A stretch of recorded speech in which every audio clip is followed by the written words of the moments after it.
안녕하세요. 항상 기뻐하라, 쉬지 말고 기도하라, 범사에 감사하라. 주님께서 주신 이 세 가지 명령을 붙들고 살아가고 싶은 김웅혁 김은영 가족입니다. 저희 가족이 사랑의 교회에 출석한 지 6개월이 되었습니다. 현상보다 본질에 집중하라는 목사님 말씀처럼 세상 속에 살아가지만 예배가 삶의 중심이 되는 온전한 크리스천 패밀리가 되기를 원하고 바라고 기도합니다. 오늘 말씀의 제목은 생명은 사명을 담고 있습니다 입니다. 하나님의 말씀을 봉독함으로 하나님의 말씀을 선포하겠습니다. 사도행전 20장 24절 말씀입니다. 내가 달려갈 길과 주 예수께 받은 사명 곧 하나님의 은혜의 복음을 증언하는 일을 마치려 하매는 나의 생명조차 조금도 귀한 것으로 여기지 아니하노라. 아멘. 생명과 사명, 이 둘의 관계는 참 신비합니다. 은혜로운 크리스찬들은 이렇게 말합니다. 생명, 사명이 다한 날까지 사는 것이다. 죽음, 이 세상에서의 나의 사명이 마치게 되면 그것이 내 인생의 마지막 순간이 될 것이라. 이것이 은혜로운 크리스찬들이 갖고 있는 생사관이고 사명관입니다. 사명이 닿을 때까지 죽지 않고 살아가는 것, 그것이 생명인 것입니다. 오늘 우리에게 생명은 그것 이상입니다. 조금 전에 드린 모든 말씀을 포함해서 우린 한 가지 생각을 더 가져야 합니다. 나의 생명 안에는 하나님의 사명이 담겨져 있는 것입니다. 따라해 볼까요? 생명은 사명을 누리고 사는 것. 그렇습니다. 생명은 사명을 누리고 사는 것입니다. 생명과 사명이라고 하는 한자를 보시겠습니다. 자, 둘 다 명자가 있죠. 생명은 명을 누리는 거고, 사명은 그 명을 누군가에게 부여받은 겁니다. 그러니까 누군가가 나에게 일을 줘서 그 명령대로 사는 거란 말이죠. 그러니까 생명 안에는 뭐가 있느냐? 명이 있습니다. 그 명은 여러 가지 뜻이 있는데 대표적인 게 두 가지 뜻이 있습니다. 읽어볼까요? 목숨 명자, 명령 명자입니다. 그래서 생명이 뭐냐? 명령을 누리면서 살아가는 게 생명이고, 우리의 생명 속엔 사명이 이미 담겨져 있다는 겁니다.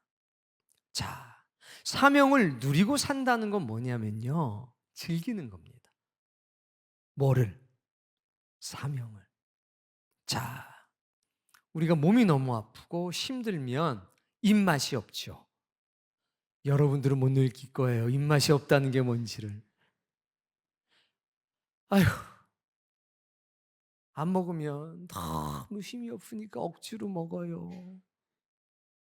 그냥 입안이 꺼끌꺼끌하고 침도 안 나오고 목 넘어갈 때마다 막 목이 메이는 게, 아이고, 먹는 것도 얼마나 힘든지 몰라요. 이건 누리는 게 아닙니다. 누린다는 것은 뭐냐면 밥 먹는 것을 즐기는 겁니다. 하나님께서 이 세상을 살아가면서 누리는 기쁨 중에서 먹는 것이 있다고 그랬어. 아유, 먹는 게 나는 그냥 꿀맛이야. 꿀떡꿀떡 넘어가요. 여러분, 사명을 누리는 게 그런 겁니다. 사명이라고 하는 것이 고됨이나 고통이나 고난이나 어려움이 아니라, 사명을 누리게 되면요, 사명을 누리면서 살아가게 되면요, 사명을 누리는 그 행복과 즐거움이 넘치는 겁니다. 그래서 우리의 생명이 뭐냐? 사명을 누리고 사는 것. 잠자는 게 얼마나 행복한지요. 밥 먹는 게 얼마나 행복한지요. 일할 수 있다는 것이 얼마나 행복한지요. 이게 누리고 사는 겁니다. 오늘 여러분 사명을 누리고 살기를 바랍니다. 내가 사명을 감당해야 되겠다. 좋습니다. 그러나 우리 교회의 믿음은 사명을 내가 감당해야 되겠다는 뛰어넘어서 그 사명을 누리고 사는 그 수준에 이르기를 바랍니다. 그래서 오늘 우리에겐 두 가지의 생명관, 생사관이 있습니다. 첫 번째, 존재론적 생명관. 두 번째, 의미론적 생명관. 존재론적 생명관은요, 존재하는 것 자체에 의미를 두는 겁니다. 의미론적 생명관은요, 존재하는 것이 물론 의미가 있지만 거기에 머무르지 않고 존재의 목적대로 살아가는 것. 즉, 창조의 의미를 찾아서 그 의미를 누리고 살아가는 것. 그게 의미론적 생명관입니다. 생명관은 생사관과 일치하지요. 존재하면 사는 거고 존재하지 않으면 죽는 거다. 이게 존재론적 생명관입니다. 의미론적 생명관은 존재의 의미를 두는 게 아니라 그 존재의 목적에 맞게 살아가는 것에 의미를 둡니다. 그래서 존재의 목적에 맞게 살지 않으면 살아도 죽은 것이요, 죽어서 존재하지 않아도 그 의미가 여전히 살아있다면 눈에 보이지 않아도 그는 여전히 살아있는 것입니다. 그게 의미론적 생명관입니다. 자, 시계가 존재합니다. 만약에 우리가 존재론적 생명관과 생사관을 가지고 산다면 시계가 있다. 그러면 시계는 살아있는 겁니다. 그 시계가 내 눈에 보이지 존재하지 않는다. 그럼 그 시계는 죽은 겁니다. 그러나 의미론적 생명과는 다릅니다. 시계가 존재한다. 존재하는 것 인정. 그러나 그 존재의 의미, 목적이 무엇이냐는 겁니다. 시계는 사람에게 시간을 알려주기 위해서 존재한다. 근데 그 시계를 봤더니 멈춰서 있다. 즉 고장이 났다. 그러면 의미론적 생명관을 가지고 산다면 둘 중에 하나를 선택해야 됩니다. 시계가 고장났네? 1번, 고쳐야지. 왜 고칩니까? 창조의 목적, 존재의 목적이 시계는 정확한 시간을 우리에게 알려주는 것이기 때문에 고쳐서 사용해야지. 즉, 창조의 목적, 존재의 목적을 이룰 수 있도록 도와줘야지. 두 번째, 의미가 없으니, 고장난 시계는 의미가 없으니 갖다 버리자. 그리고 새로운 시계를 저 벽에다가 걸자. 선택할 수 있습니다. 여러분에게 시계는 고장나 있어도 존재한다면 괜찮습니까? 아니면 여러분에게 있어서 시계가 그 목적과 의미를 다하지 못하면 이미 죽은 것이라는 그런 생명관을 가지고 살아가고 있습니까? 못이 있습니다. 하나는 녹슨 못, 또 다른 하나는 다른 못. 존재론적인 입장에서 보면 녹슨 못이나 다른 못이나 크게 상관이 없고 오히려 녹이 쓸어 있지만 그 형태가 유지가 되고 있다면 닳아서 없어지는 못을 보면서 그 크기의 의미를 둘 겁니다. 그러나 가만히 생각을 해봅시다. 의미론적 생명관을 가지고 있다면 녹슬어 있는 못과 한 번도 사용하지 않아서 녹이 쓸어서 그 의미를 다하지 못하고 있는 못과 하도 사용이 돼서 여기 사용되고 저기 사용되고 해서 점점점 닳아서 아주 짧아진 못이 있다면 여러분은 어떤 못에 의미를 부여하고 가치를 부여할 겁니까? 여러분의 인생을 돌아다 보십시오. 나는 과연 녹슬어가는 못인가? 아니면 나는 달아져가는 못인가? 이것이 우리의 운명을 결정지을 수 있고 우리의 인생의 가치가 어디에 있는지를 알려줄 수도 있을 겁니다.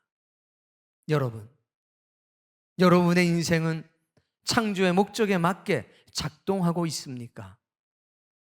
오늘 여러분의 생명은 창조의 목적에 맞게 사용되어지고 있습니까? 여러분 자신에게 물어봐야 합니다. 우리의 생명은 어떤 생명입니까? 사명을 담고 있는 생명입니다. 로마서 11장 29절에 하나님은 이렇게 말씀하셨습니다. 읽어볼까요? 하나님의 은사와 부르심에는 후회하심이 없느니라. 아멘. 이게 무슨 말이냐면 하나님은 우리를 부르실 때 전부 다 소중하고 귀중한 존재로 부르셨다는 겁니다.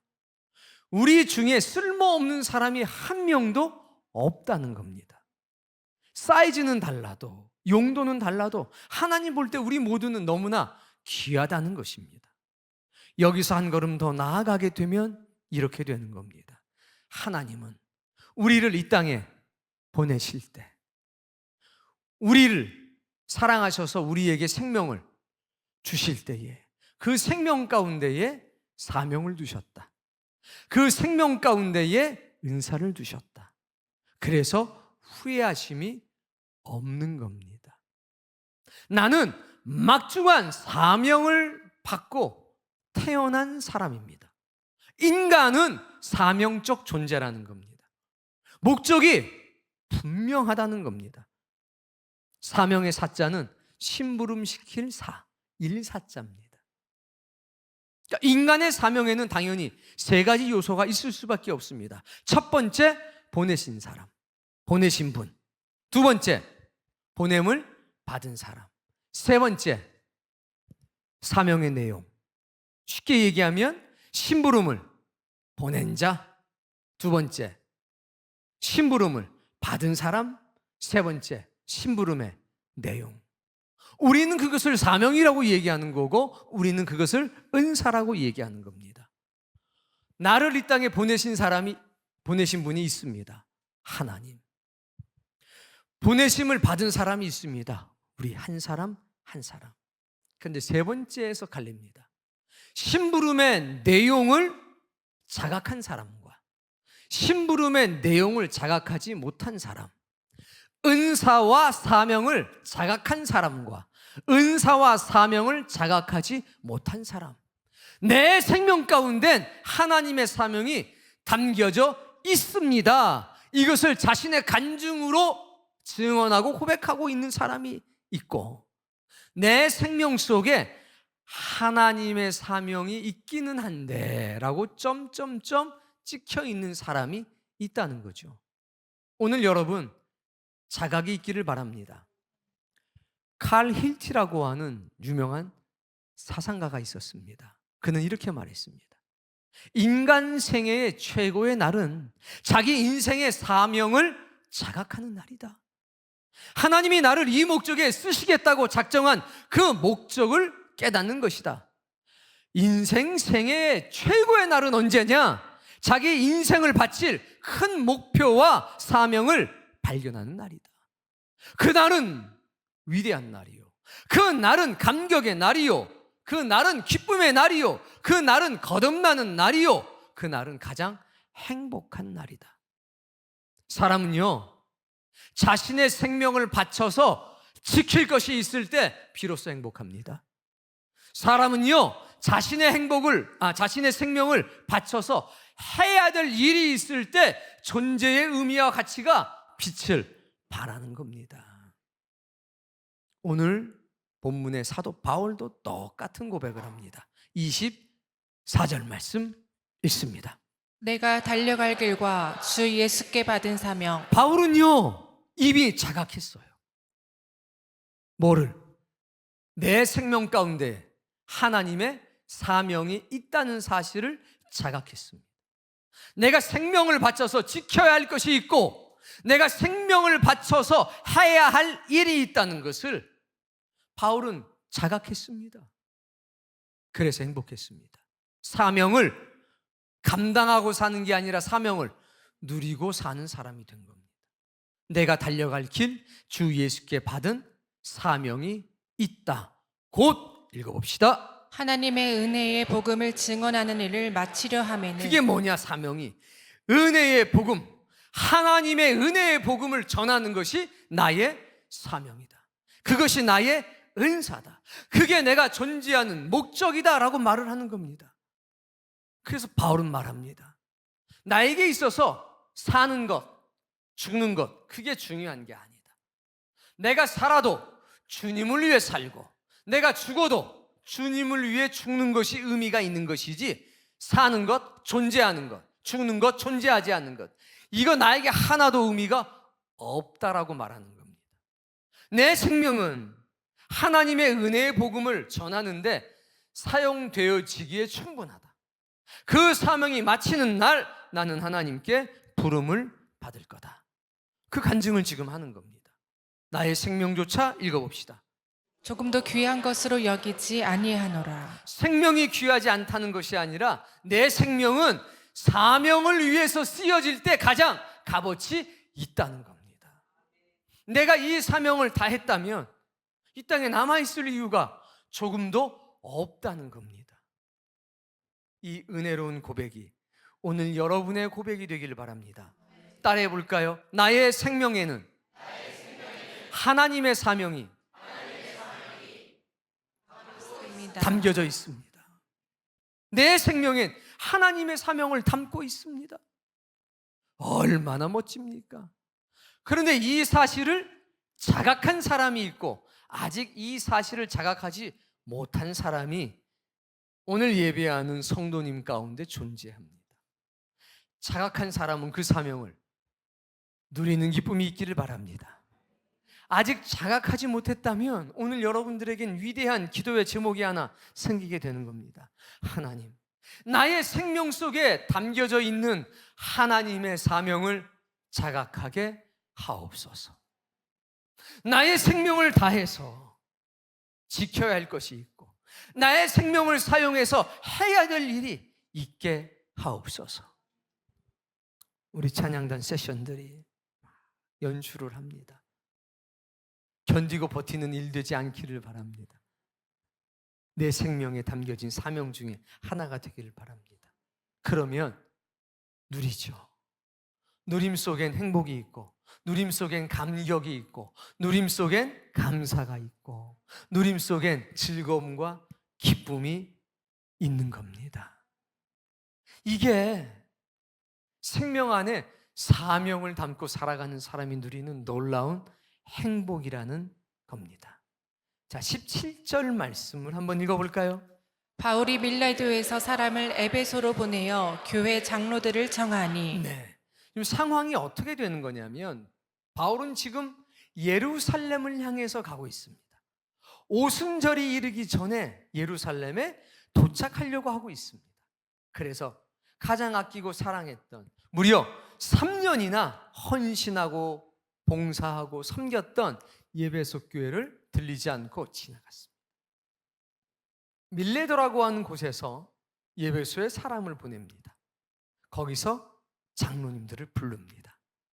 반드시 전해야 될 말이 있었기 때문입니다. 자, 뭐라고 얘기하냐면 이렇게 얘기합니다. 22절. 보라, 이제 나는 성령에 매여 예루살렘으로 가는데 그 장로들을 모셔놓고 얘기하는 겁니다.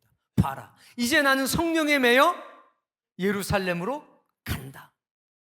자기가 아니라는 거죠. 하나님의 뜻이고 성령님의 인도하심이 있다는 겁니다. 거기서 읽어봅시다. 당할는지 알지 못하노라. 나는 거기서 무슨 일을 당할지 알지 못한다. 23절. 오직 성령이 각 성에서 내게 증언하여 그런데 내가 각 성에 들릴 때마다 각 도시에 갈 때마다 성령님의 은혜를 경험한 사람들이 나에게 말해줬다. 뭐라고? 첫 번째 결박과 두 번째 환란이 예루살렘에서 나를 기다리고 있다. 21장에 보면 이렇게 얘기합니다. 바울이여 가지 마소서. 당신이 예루살렘에 가게 되면 결코 죽음에 이르게 될 겁니다. 결박은 쇠사슬에 매이는 겁니다. 환난은 어려움을 겪는 겁니다. 바울은 알고 있었습니다. 예루살렘에 가면 결박당할 것을 알고 있었습니다. 예루살렘에 도착하게 되면 환난을 지속적으로 겪게 될 것을 알고 있었습니다. 여러분, 인생의 존재의 목적과 이유가 자신의 유익을 위하는 것이라면 당연히 예루살렘 가지 않을 겁니다. 근데 오늘 바울은 뭐라고 얘기합니까? 나는 예루살렘에 간다. 왜 갑니까? 그게 나의 사명이다. 난 예루살렘에 가서 복음을 전할 거다. 죽는 것이 두렵지 않습니까? 죽음이라고 하는 것은 나의 사명이 마치는 날 나에게 주는 하나님의 선물과 같은 것이다.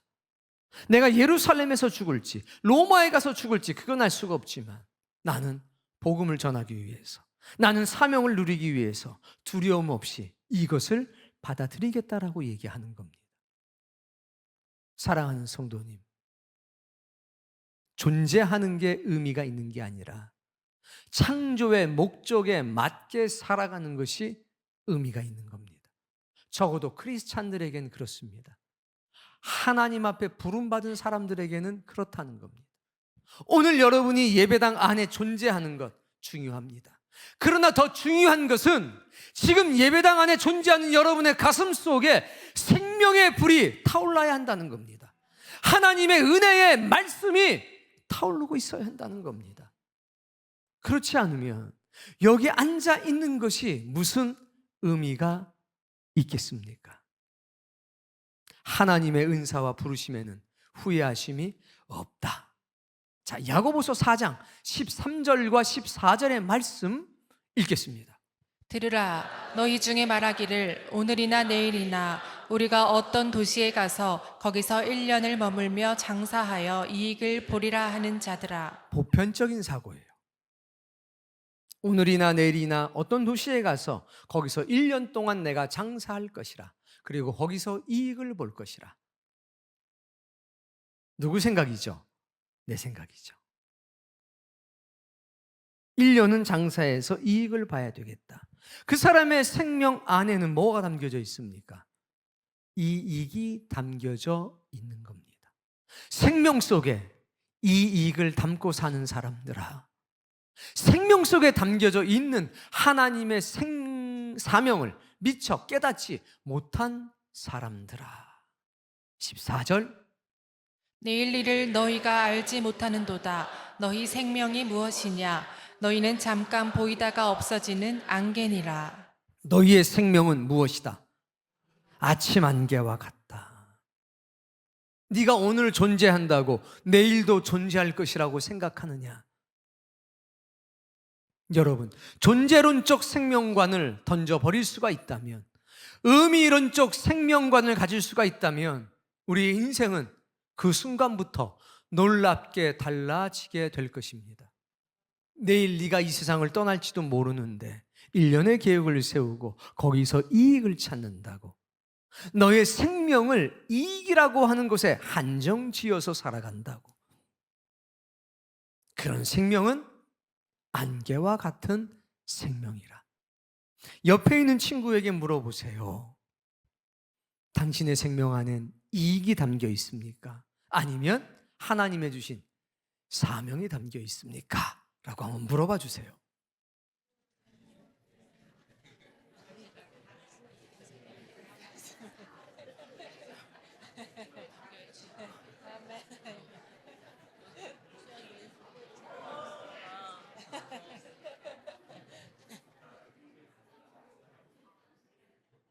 네. 표정이 밝은 걸 보니 안심이 됩니다. 살고 죽는 게 중요한 게 아니라 창조의 목적에 맞게 살아가는 것이 중요하다는 겁니다.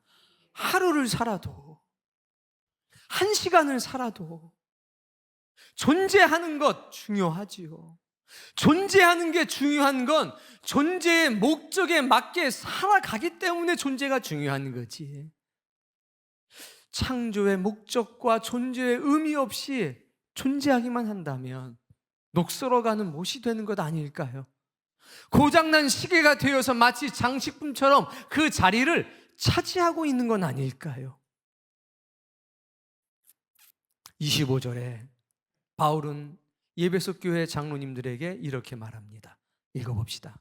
보라, 내가 여러분 중에 왕래하며 하나님의 나라를 전파하였으나 이제는 여러분이 다 내 얼굴을 다시 보지 못할 줄 아노라. 바울은 직감한 겁니다. 내가 다시는 예배소 교회로 돌아갈 수 없다. 여러분, 이제 나는 여러분의 얼굴을 다시 볼 수 없습니다. 여러분도 지금 내 얼굴을 보는 것이 마지막일 겁니다. 라고 말을 하고 있습니다. 이게 생명 속에 하나님의 사명을 담고 살아가는 사람들의 언어인 겁니다. 자, 38절에 보면 이렇게 되어 있습니다. 다시 그 얼굴을 보지 못하리라 한 말로 말미암아 더욱 근심하고 배에까지 그를 전송하니라. 중간에 있는 모든 말을 이제 허투루 듣지 않습니다. 하나하나를 소중하게 담는 거죠. 우리도 존재론적 생명관이 아니라 의미론적 생명관을 가지고 살아가면 지금 이 모든 말씀, 예수님이 우리에게 주신 모든 말씀을 의미 있게 하나씩 하나씩 담을 겁니다. 그게 내 영혼을 깨우고 내 영혼의 감사와 감격과 즐거움과 기쁨과 행복이 된다는 것을 직감할 수 있기 때문이죠. 자, 28절 말씀 힘차게 읽어봅시다. 여러분은 자기를 위하여 또는 온 양떼를 위하여 삼가라. 바울은 지금 메시지를 던지고 있는데 이렇게 던지고 있는 겁니다. 당신들의 생명 가운데는 하나님의 주신 사명이 있고 은사가 있습니다. 이제 이것을 자각해야 될 때가 왔습니다. 너 자신을 위해서 그리고 온 양떼를 위해서 주의하십시오. 깨닫도록 하십시오. 읽어봅시다. 성령이 그들 가운데 여러분을 감독자로 삼고 여러분은 하나님이 자기 피로 사신 교회를 보살피는 감독자라고 하는 사명이 있다는 것을 깨닫도록 하십시오. 이제 나는 여러분을 돌봐줄 수 없습니다. 이제 나의 빈 공백을 누가 메꿔야 한다는 얘기입니까? 장로님들이 메꿔야 합니다 라고 얘기하는 겁니다. 내 생명 안에 하나님의 사명이 있다는 것, 이거 자각하셔야 합니다.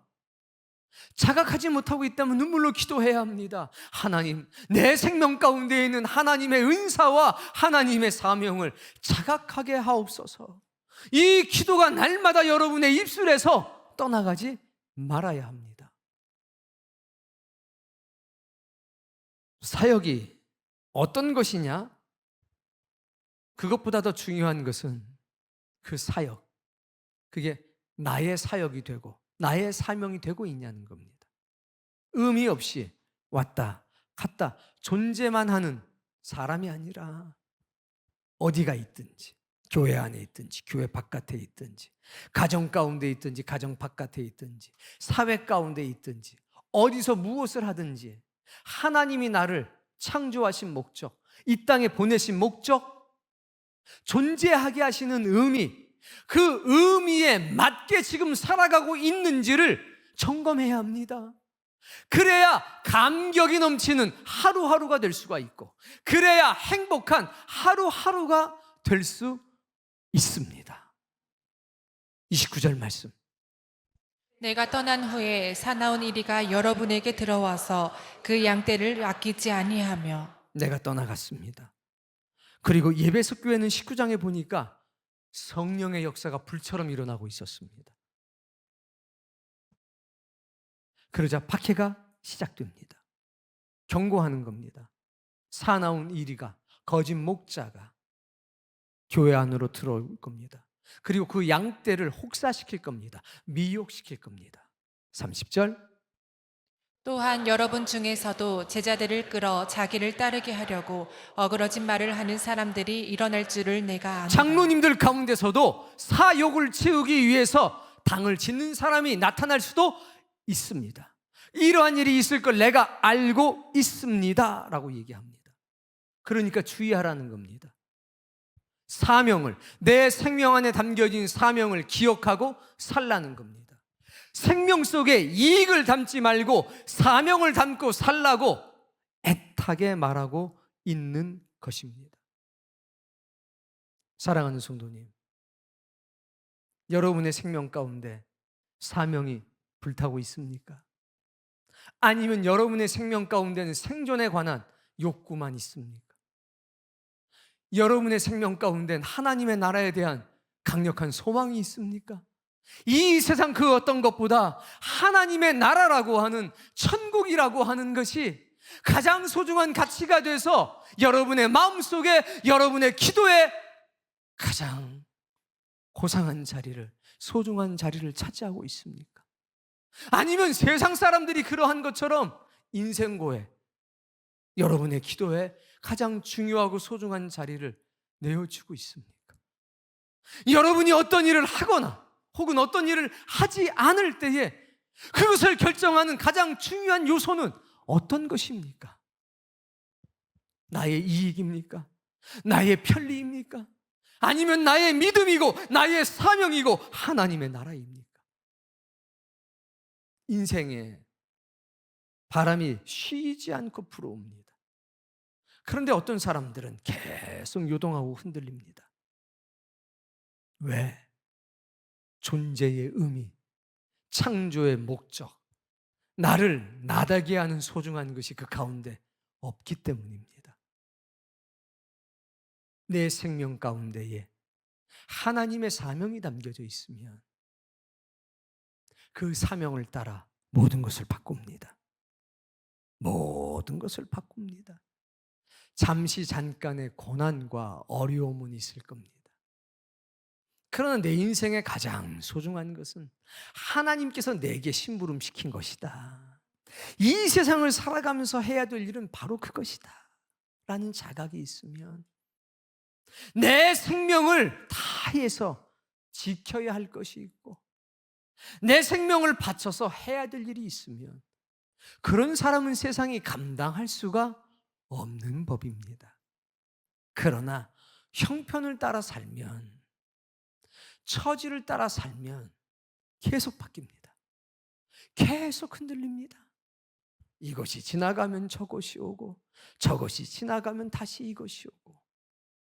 그러나 성령에 매여 살면, 확실한 소망 가운데 살게 되면 예루살렘으로 가라 하는 그 명령, 하나님의 인도하심을 따라 갑니다.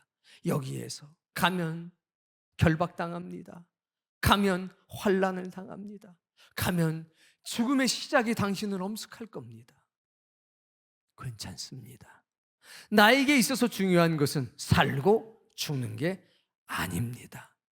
나에게 중요한 것은 내 생명을 사명을 위해 사용하는 것입니다. 내가 살아도 사명대로 살 수가 없다면, 나의 은사를 따라 살 수 없다면 나는 이미 죽은 것과 마찬가지일 겁니다. 그러나 내가 그 사명을 따라 살다 죽게 된다면 내 생명은 이 땅에 존재하지 않지만 내 생명이 이 땅에 사라지는 순간 하늘의 생명이 그 빈자를 채우게 될 것이고 나의 진짜 인생은 그때부터 시작될 것입니다. 하나님의 나라에서. 그리고 하나님이 나를 통해서 이 땅에 뿌려놓으신 그 씨앗들은 내가 하나님의 나라, 하나님의 곁으로 돌아간다고 해도 여전히 이 나라에서, 이 세상에서 왕성하게 살아갈 것입니다. 여러분, 베드로는 죽었지만 여전히 우리의 가슴 가운데서 살아 있습니다. 예수 그리스도는 여전히 우리의 삶 가운데서 생명의 보혈을 흘리시고 계십니다. 수많은 선지와 사도들, 우리의 믿음의 선배들은 하나님의 나라에 이미 갔지만 동시에 우리의 인생과 신앙 가운데서도 살아있지 않습니까? 그분들과 성령의 특별한 은혜 가운데 우린 여전히 교제하고 살아가고 있지 않습니까? 이런 은혜와 기쁨을 여러분이 누리게 되시기를 바랍니다. 죽는 거요? 전 죽음이 두렵지 않습니다. 그러나 죽음이 주는 고통은 싫습니다. 두려운 게 아니라 싫어요. 그건 두려워하는 것하고 다릅니다. 우리는 죽음을 두려워할 이유가 없습니다. 예수님이 말씀하셨습니다. 지금 이후로 주 안에서 죽는 자들은 복이 있도다. 우리는 이미 죽음조차도 생명으로 나아가는 통로가 된 사람입니다. 그러나 죽음이 주는 고통은 여전히 아픕니다. 사랑하는 사람들과의 잠깐의 이별, 질병이 주는 그 고통들, 그거 싫습니다. 그 고통은 싫습니다. 그러나 죽음 자체를 두려워하지 않습니다. 생사관이 바뀌었기 때문입니다. 오늘 우리에게 중요한 건 사명을 누리고 있냐는 겁니다. 아니면 사명이 나를 힘들게 하고 나를 부담스럽게 하니까 그걸 피해 사냐는 거죠. 그래서는 안 되겠습니다. 나의 생명은 이익을 담고 있습니까?